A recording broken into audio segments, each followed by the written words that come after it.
अस्पताल में अपनी मौत से लड़ते हुए बाप ने अपने तीनों बेटों की तरफ इशारा करते हुए कहा, बेटा डिफेंस के 3 बंगले तेरे। दूसरे की तरफ इशारा कहा, बेटा गुलबर्ग की 3 कोठियां तेरी। और तीसरे की तरफ इशारा करते हुए कहा, बेटा साथ वाली सोसाइटी के 5 मरले के 3 मकान तेरे। डॉक्टर ने हैरत से उन लड़कों की तरफ देखते हुए कहा, भैया आपके वालिद तो बहुत अमीर हैं। एक लड़के ने सर पे हाथ मारते हुए कहा, अजी नहीं, हमारे वालिद अमीर कहाँ, हम दरअसल दूध बेचते हैं और इन सारी जगहों पर अब ये दूध हमने सप्लाई करना है। ये तो खैर एक लतीफ़ा था जिसमें एक मोनोपोलिस्ट यानी इजारादार की एग्जाम्पल देकर समझाया गया, लेकिन आज की क्लास में हम बात करेंगे मोनोपोलिस्ट यानी एक इजारादार का डिमांड का कर्व कैसे होता है। ग्राफ की मदद से समझेंगे और इसके कॉन्सेप्ट के ऊपर भी बात करेंगे। सो बगैर वक्त ज़ाया किए स्टार्ट करते हैं आज की वीडियो।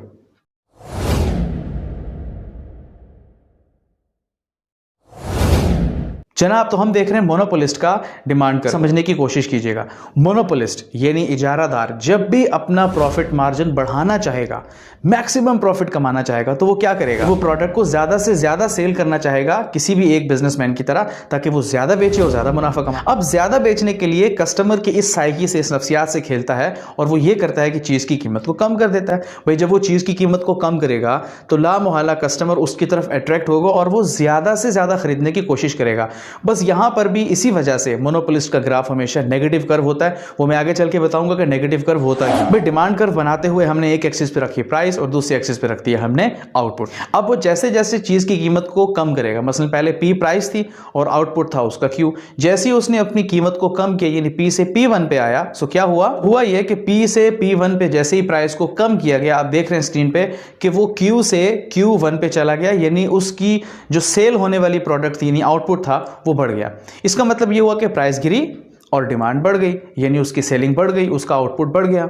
दूसरी तरफ अब अगर हम प्राइस को बढ़ाते हैं तो क्या होगा? बाज़ दफ़ा मोनोपोलिस्ट ये भी करता है, यानी उसके पास दूसरा तरीका ये होता है कि प्रोडक्ट को महंगा करके बेचे, तो फिर कस्टमर तो कम लेगा, इट्स ओके।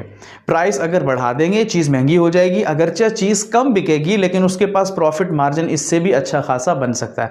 सो अगर हम प्राइस को बढ़ाएंगे तो क्या होगा? भाई जैसे ही हम प्राइस को बढ़ाएंगे सो P से P2 पे जाएगा, सो क्वांटिटी जो उसका आउटपुट था वो अब Q से Q2 पे चला जाएगा, यानी अब उसकी आप देख रहे हैं कि क्वांटिटी कम सेल हुई और कीमत बढ़ गई। अब अगर इसका कर्व देखें तो इनके डॉट्स को मिला देंगे तो आप देखेंगे कि ये नेगेटिव कर्व बन रहा है। अब सवाल ये पैदा होता है कि ये नेगेटिव कर्व होता क्यों है?